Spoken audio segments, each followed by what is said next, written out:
네, 안녕하십니까. 한 주 잘 보내셨습니까? 오늘도 말씀을 보면서 은혜의 묵상을 서로 나누시면 좋겠습니다. 우리는 말씀을 읽으면서 참 은혜를 많이 받지요. 그러나 가끔은 성경을 보면서 오히려 더 부담이 되기도 합니다. 말씀은 좋지만 내가 그것을 지키지 못할 때 부담되고 또 괴롭습니다. 그 대표적인 말씀이 완전하라, 온전하라, 거룩하라일 것입니다. 저도 그 청소년 또 청년의 시기를 겪으면서 말씀 가운데 은혜도 많이 받았지만 반면에 이런 말씀을 만나면 얼마나 부담되는지 여러 번 하나님께 상황을 회피하는 그런 반항의 기도를 드린 적도 있습니다.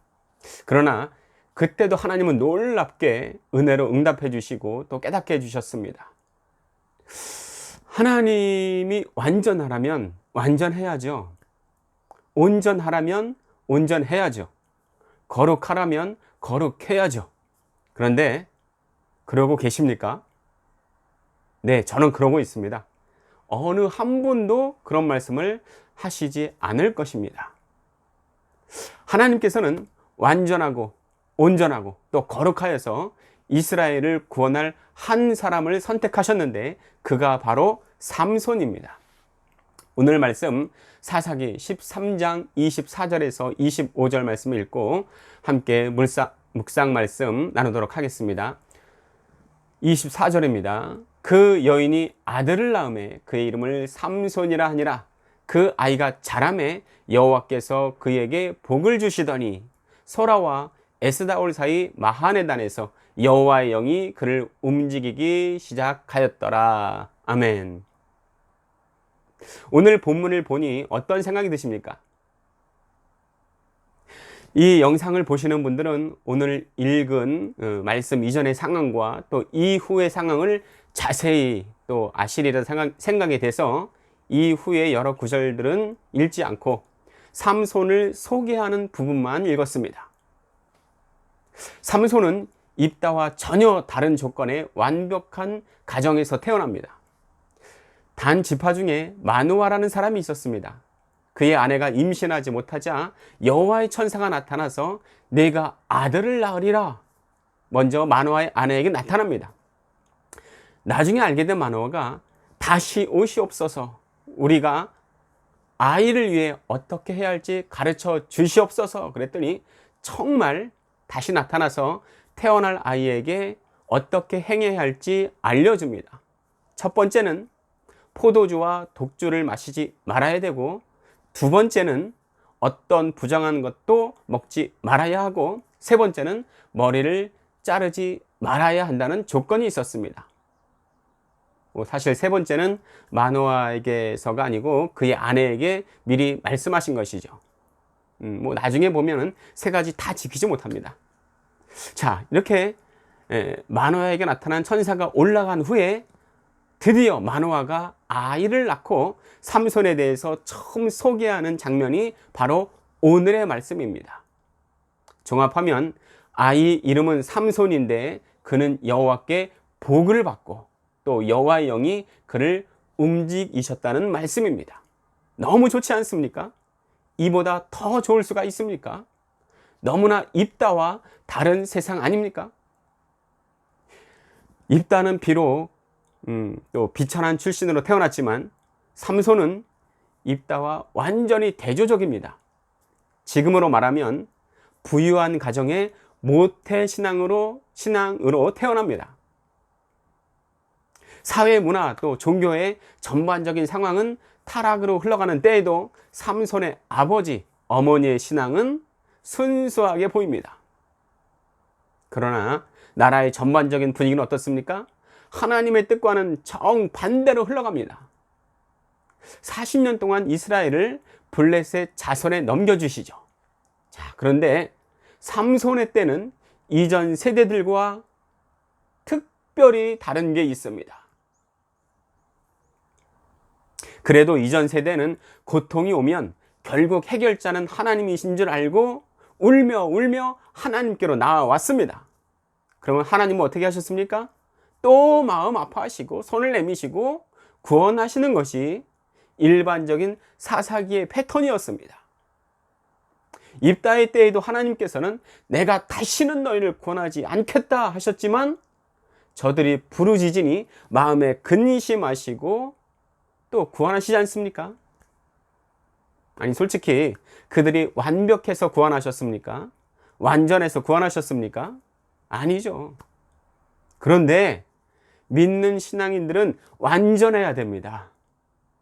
우리가 완전해야 하나님께서 구원의 손길을 베푸십니다.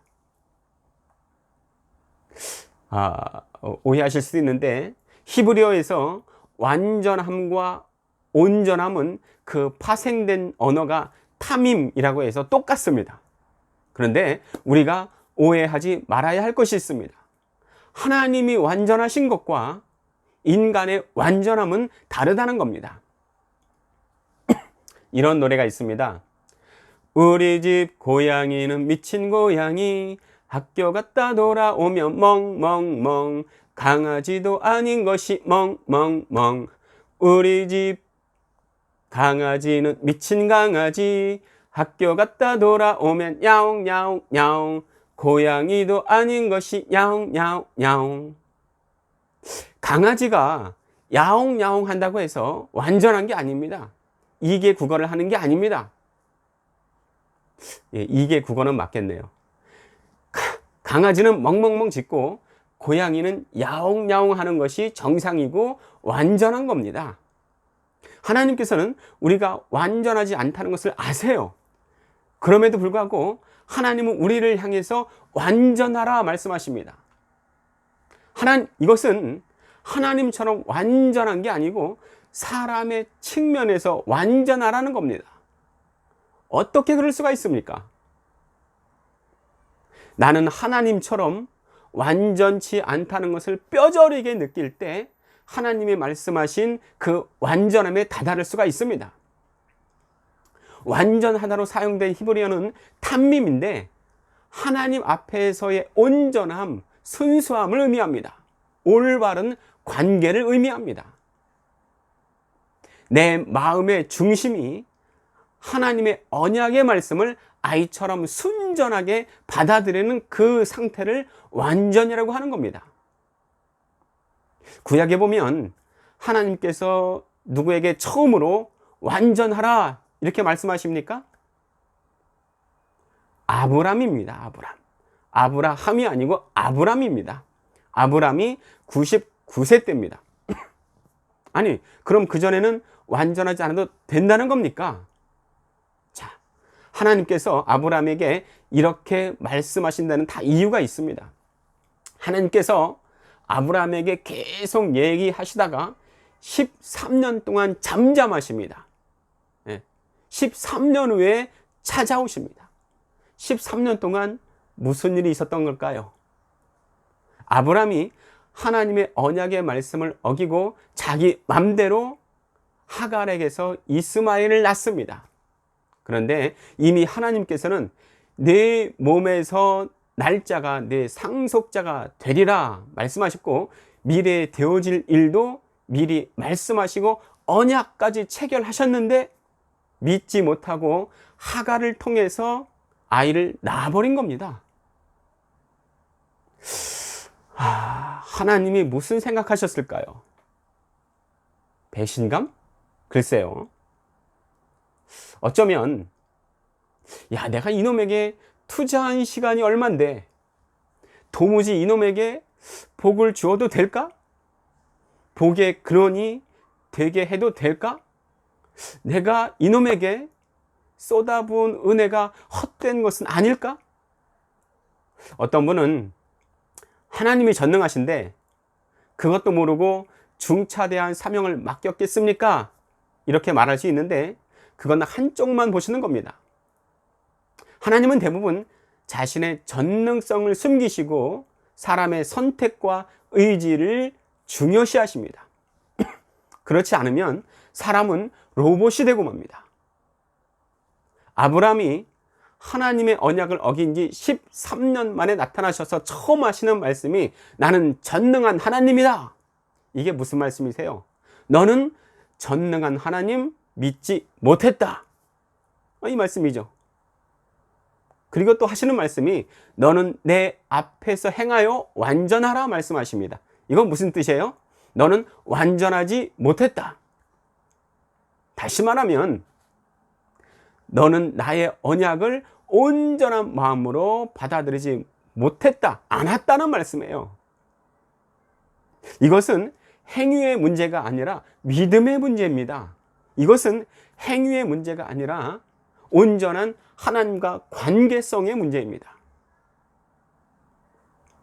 하나님을 향한 열정과 순수함이 100%의 순도를 지니고 있는가 했을 때 아브라함은 그렇지 못했다는 것입니다. 그런데 그런 모습이 어디서 완전히 보여집니까? 완전히 바뀌어집니까? 아들 이삭을 바치는 모리아산에서.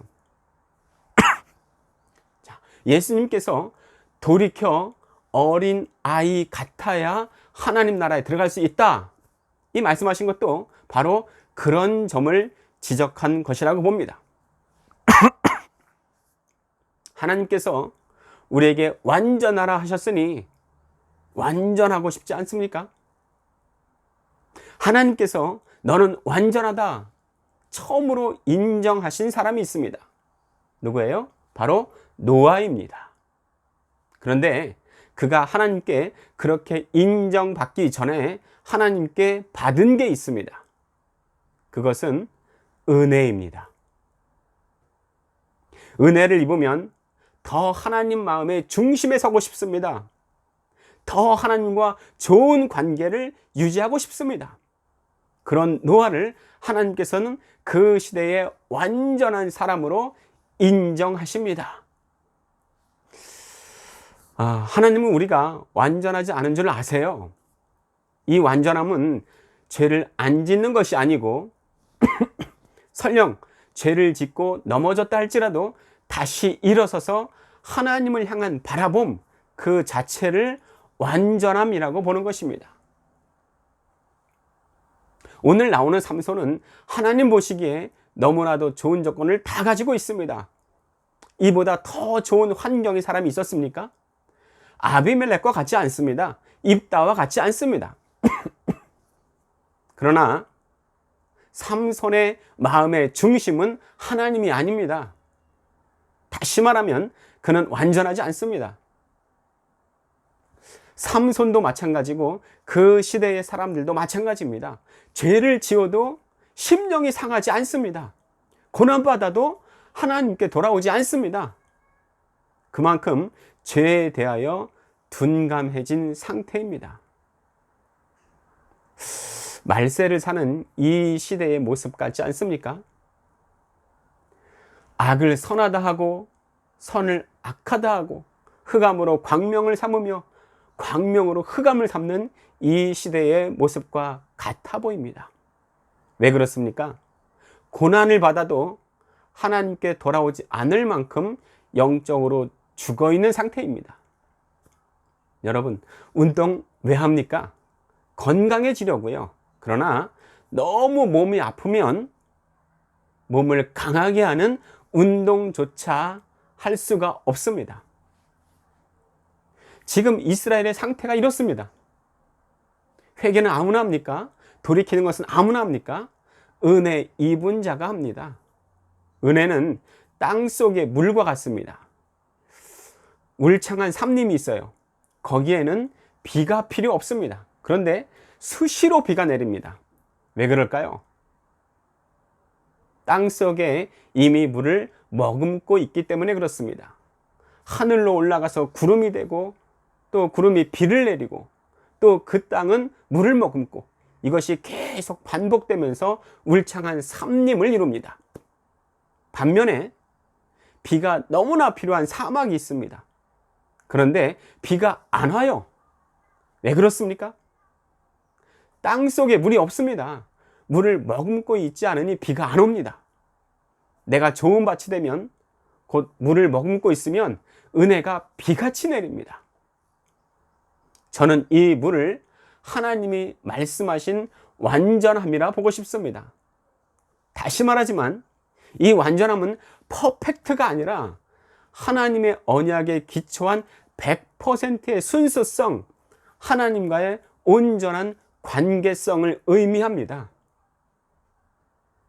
그것이 은혜를 끌어당깁니다. 비를 끌어당깁니다. 삼손은 누구보다 충분히 이럴 수 있었습니다. 이보다 환경이 좋을 수가 없습니다. 그런데 삼손의 일생을 보면 어떻습니까? 사사가 아니라 일반인보다도 못한 상태입니다. 사사가 사사다워야 사사지, 사사가 사사답지 못하니 사사로운 일에 시간을 낭비합니다. 삼손의 일생이 이렇습니다. 자, 그런데 삼손을 나타내는 첫 문장이 뭐예요? 하나님께 복받고 성령께서 그를 움직이셨더라. 아니, 복받은 사람이 왜 이래? 성령으로 움직이는 사람이 왜 이래? 오히려 그의 삶은 불신자보다도 못합니다. 왜 그럴까요? 왜? 분명 복받았는데, 성령으로 움직이는데, 혹시 우리 주위엔 이런 사람이 없나요? 이번 한 주 동안에 삼손이 왜 그랬을까? 나는 그렇지 아니한가? 묵상하시면서 하나님의 다스리심을 받고 풍성한 삶을 경험하는 복된 한 주가 되시기를 기원합니다. 꼭 생각해 보세요. 삼손이 왜 그럴까? 복 받았는데, 성령으로 움직이는데, 그렇다면 나는 꼭 묵상해 보시기를 바랍니다. 다 함께 오 예수님 내가 옵니다 찬양하시고 함께 기도 제목을 나누도록 하겠습니다.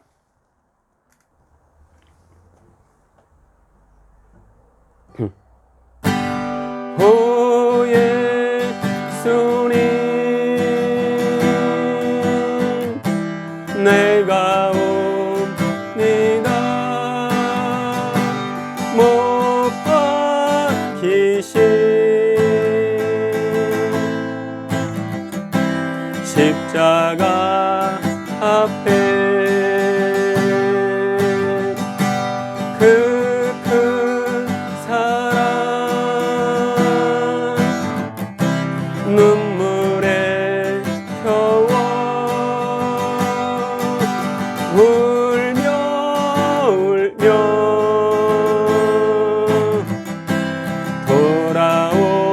돌아옵니다. 주님 손과 발 못 박혔고 머리엔 가시관 박히셨네. 내 모든 죄와 어무리에 말없이 피 흘려주셨네. 오 예수님 나의 손 잡고 이제부터 영원까지 내 구주가 되옵소서. 이제부터 영원까지 내 구주가 되옵소서. 이제부터 영원까지 내 구주가 되옵소서.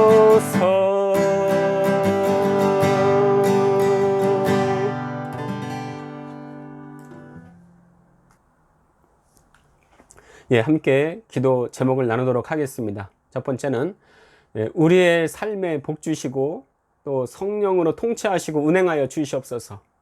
그러나 그것이 우리의 자랑이 되지 않게 해 주시고 늘 겸손한 마음으로 예수 닮기를 소원하는 우리 모두가 다 되게 하여 주시옵소서.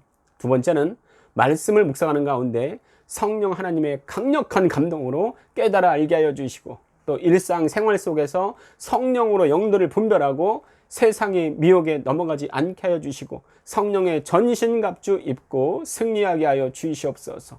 세 번째는 1907년에 10배나 더한 부흥이 있게 하여 주시고 북한의 주민들이 마음껏 찬양을 부르는 날이 속히 오게 하여 주시옵소서. 이번 한 주간도 말씀과 기도 속에서 더욱 성장하며 풍성한 삶을 사시기를 우리 주님의 이름으로 기원합니다. 평안마을 울타리TV 샬롬.